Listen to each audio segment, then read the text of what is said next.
అందరికీ నమస్కారం. నేను మీ హరిప్రియ. ఇవాల్టి వీడియోలో క్షీరాబ్ది ద్వాదశి వ్రత కథనైతే చెప్తున్నాను. ఈ దీపాలు వెలిగిస్తూ అక్షంతలు చేత్తో పట్టుకుని ఈ వ్రత కథనైతే మనం వినాలి. పూర్వము ధర్మరాజు రాజ్యము పోగొట్టుకుని తమ్ములతో గూడి ద్వైతవనమందుండగా అచ్చటకు అనేక ఋషులతో గూడి వ్యాసుల వారు వచ్చిరి. అట్లు వచ్చిన వ్యాసుని గని ధర్మరాజు తగు పూజలు సలిపి కూర్చుండబెట్టి తానును వారి ఆజ్ఞ ప్రకారంగా కూర్చుని కొంత తడువు మాటలు మాట్లాడి అతనితో, స్వామి, మీరు ఎలా ధర్మమో ఉపదేశించదగిన మహానుభావులు, మీకు తెలియని ధర్మ సూక్ష్మములు లేవు. మనుష్యులకు సర్వకామములను ఏ ఉపాయము చేత సిద్ధించునో సెలవివ్వండి అని అడిగాడు వ్యాసుడు. నాయనా, మంచి ప్రశ్న చేసినావు. ఈ విషయమునే పూర్వం నారద మహాముని బ్రహ్మను అడుగుతున్నాడు. అతడు సర్వకామ ప్రదములగు 2 వ్రతములు చెప్పారు. క్షీరాబ్ది ద్వాదశి వ్రతము, క్షీరాబ్ది శయన వ్రతము అను ఆ 2 వ్రతములలో క్షీరాబ్ది ద్వాదశి వ్రతము నీకు చెప్పెదను, వినుము అని చెప్పారు. శ్రీ షిరిడి సాయిబాబా ఆశీస్సులతో జ్యోతిష్యం చెప్పబడను. గురూజీ శివరామరాజు గారు. Phone number 9989113230. దూర ప్రాంతాల్లో ఉన్నవారికి ఒక్క ఫోన్ కాల్ ద్వారానే జ్యోతిష్యం చెప్పబడును. మీకు ఎటువంటి సమస్య ఉన్నా, ప్రేమ, పెళ్లి, ఉద్యోగం, రాజకీయం, విదేశీ ప్రయాణం, ధనం నిలకడలేకపోవడం, భార్యాభర్తల మధ్య గొడవలు, ఆస్తి తగాదాలు, అప్పుల బాధలు, ముఖ్యంగా సంతానం లేకపోవడం, ఇలా మీకు ఎటువంటి సమస్యలు ఉన్నా వెంటనే గురూజీ శివరామరాజు గారిని సంప్రదించండి. ఎటువంటి సమస్య అయినా 100కు 1000% పరిష్కారం చూపిస్తారు. కార్తీక శుద్ధ ద్వాదశి నాడు పొద్దుకూకిన తర్వాత పాల సముద్రం నుండి లేచి మహావిష్ణువు సమస్త దేవతల తోడును, మునుల తోడును, లక్ష్మీ తోడును గూడి బృందావనమునకు వచ్చి ఉండి ఒక ప్రతిజ్ఞ చేసినాడు. ఏమనగా అంటే, ఏ మానవుడైనను ఈ కార్తీక శుద్ధ ద్వాదశి నాటి కాలమున సర్వములతోనూ దేవతలతోనూ గూడి బృందావనమునకు వేంచేసి ఉన్న నన్ను లక్ష్మీదేవితో గూడి పూజించి తులసి పూజ చేసి తులసి కథను విని భక్తితో దీపదానములను చేసినవాడును సర్వపాపములు వీడి నా సాయుధ్యమును పొందును అని శపథము చేసినాడు. గాన నీవు కూడా ఈ పుణ్యకరమైన ఈ వ్రతమును చెయ్యుము అని వ్యాసుడు చెప్పగా విని ధర్మరాజు, అయ్యా, ఈ వ్రతమును చేయవలసిన విధి విధానమేమిటిదో నాకు చెప్పమని అడుగగా వ్యాసుడు ఇట్లా చెప్పి ఉన్నాడు. ధర్మరాజా, ఏకాదశి నాడు ఉపవాసం చేసి ద్వాదశి పారాయణ చేసుకుని సాయంకాలం నాడు మరలా స్నానం చేసి శుచి అయి తులసి కోట దగ్గర చక్కగా శుద్ధి చేసి 5 వన్నెల ముగ్గు పెట్టి పలు విధముల నలంకరించిన తులసి మాలయందు లక్ష్మీ సహితుడైన విష్ణువును తులసిని భక్తితో సర్వోపచారములతోనూ పూజించి నైవేద్యము తర్వాత కొబ్బరి, బెల్లము, ఖర్జూరము, అరటిపండ్లు, చెరుకు ముక్కలు సమర్పించి తాంబూల నీరాజనములను ఒసగి మంత్రపుష్పములు పెట్టి పూర్తి చేసి తులసీ సహిత లక్ష్మీనారాయణ మహత్యమును, దీపదాన ఫలితమును విని అనంతరం బ్రాహ్మణులకు గంధపుష్ప ఫలాదులొసగి తృప్తిపరిచి వ్రతము పూర్తి చేయవలెను. ఇట్లే మానవుడు చేసినను ఇష్టము గాంచును.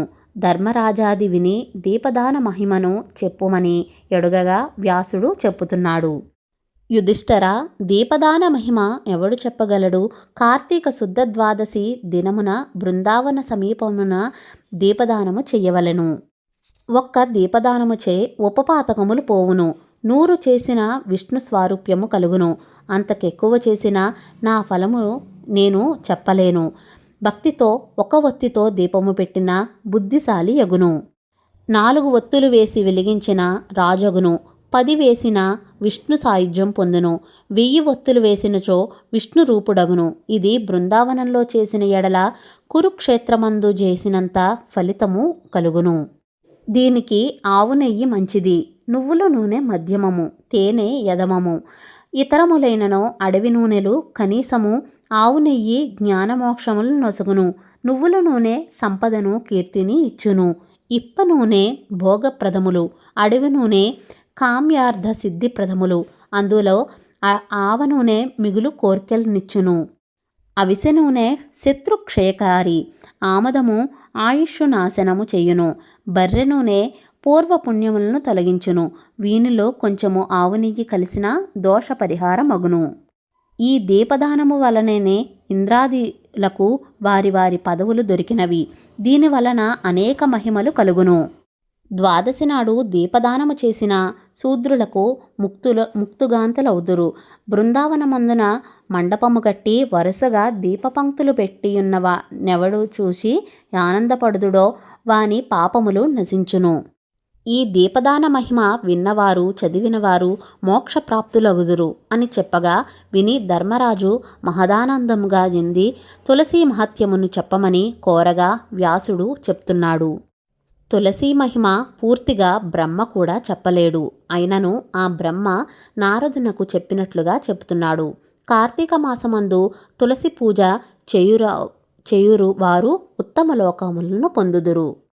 తుదకు ఉద్దాన ద్వాదశి నాడైనను తులసి పూజ చెయ్యని వారు కోటి జన్మలు చండాలుడై పొడుదురు. తులసి మొక్క వేసి పెంచినవారు దానికెలా వేళ్లు పారునో అన్ని మహాయుగములు విష్ణులోకం అందురు. తులసీ దళములు కలిసిన నీటిని స్నానమాడిన వారు పాపము వదిలి వైకుంఠమునకు పోవుదురు. బృందావనము వేసిన వారు బ్రహ్మత్వము పొందుదురు. తులసి ఉన్న ఇంటిలో కాపురము చేయుట, తులసి తోట పెంచిన వారు తులసి పేరు దాల్చుట, తులసి దళములను భక్షించుట పాపహరములు. తులసి ఉన్న చోటుకు యమకింకరులు రాలు. యాన్ములే అన్న మంత్రము పఠించు వారికి ఏ బాధలు నంటదు. యమకింకరులు దగ్గరకు రారు. ఈ తులసి సేవయందే ఒక పూర్వకథను చెప్పెదను వినుము. కాశ్మీర దేశ వాసులగు హరిమే సుమేధులను ఇద్దరు బ్రాహ్మణులు తీర్థయాత్ర చేయుచుండు ఒక స్థలములో ఒక తులసి తోటను చూసిరి. చూచిన తోడనే వారిలో సుమేధుడు భక్తితో ప్రదక్షిణ నమస్కారములు చేసెను. అది చూసిన హరిమేధుడు ఇది ఏమని అడిగెను. సుమేధుడు ఇక్కడ ఎండ బాగా ఉన్నది అని ఒక మర్రి చెట్టు నీడకు చేరి తులసి కథ నిట్లు చెప్పగా వివరించెను. పూర్వము దేవాసురులు సముద్రము చిలికినప్పుడు దాని యందు ఐరావతము, కల్పవృక్షము మొదలగు ఎన్నియు ఉత్తముగా వస్తువులుగా పుట్టెను. తర్వాత లక్ష్మీదేవి పుట్టెను. తర్వాత అమృత కలశము పుట్టెను. ఆ అమృత కలశము చేత భూని మహానందము నుండి విష్ణువు ఆ కలశముపై ఆనంద బాష్పములు విడువుగా నందు ఒక తులసి చెట్టు పుట్టినది. ఇట్లు పుట్టిన తులసిని లక్ష్మిని విష్ణువు పరిగ్రహించెను. ఇట్లు పరిగ్రహించిన వేడుకతో తులసిని తొడమీద నుంచుకుని నీవు లోకముల పావనము చేయుదువని ప్రేమ మీరి పలిగెను. అందువలన నారాయణుడికి తులసి యందు ఎక్కువ ప్రీతి కలిగియుండును. అందువలన నేను తులసికి మ్రొక్కినాను అని ఆ బ్రాహ్మణుడు పలుకుచుండగా ఆ మర్రి ఫెళ్ళుమని విరిగి కూలెను. ఆ చెట్టు తొర్రలో నుంచి ఇద్దరు పురుషులు వెలుపలకు వచ్చి దివ్య తేజముతో నిలుచుండగా హరిమేధ సుమేధులు చూచి దివ్యమంగళ విగ్రహారులై మీరు ఎవరు అని అడిగారు. ఆ పురుషులను మీరే మాకు తల్లిదండ్రులు గురువులునని చెప్పి వారిలో జ్యేష్ఠుడు ఇట్లా అనెను. నేను దేవలోకవాసిని. నా పేరు అసక్తుడందురు. నేనొకప్పుడు అప్సరసలతో కూడి నందనవనమున కామ వికారములచే మైమరిచి క్రీడించుచుండగా మేము ధరించిన పుష్పమాలికలు పైనబడి మా సందడి వలన సమాధి చెలించి ఎచట తపస్సు చేసుకుంటున్న రోమాస మహాముని నన్ను చూసి నీవు మదోన్మతుడవై ఇట్లు నా కలజడి కలిగించితివి కావున బ్రహ్మ రాక్షసుడు వగుదురవు అని శపించినాడు. తప్పిదము పురుషునిది గాని స్త్రీలు పరతంత్రులు కనుక వారి వలన తప్పు లేదని వారిని క్షమించి విడిచెను. అంతట నేను శాపమునకు వెరిచి యా మునిని వేడి ప్రసన్నుడిని చేయగా నాయన అనుగ్రహము కలిగి నీవిప్పుడు తులసీ మహమును విష్ణు ప్రభావమును విందువో అప్పుడు శాప విముక్తుడవుదవు అని అనుగ్రహించెను. నేనును బ్రహ్మరాక్షసుడినై ఈ చెట్టు తొర్రలో చేరి మీ దయవలన నేను శాప మోక్షమును నొందితిని అని చెప్పిరి. రెండవ వాని వృత్తాంతము చెప్పసాగెను. ఈయన పూర్వమొక ముని కుమారునిగా నుండి గురుకులవాసము చేయుచుండి ఒక అపరాధము వలన బ్రహ్మరాక్షసవగు మని గురువుల వలన శాపము పొంది ఇట్లా నాతో కలిసి ఉండెను.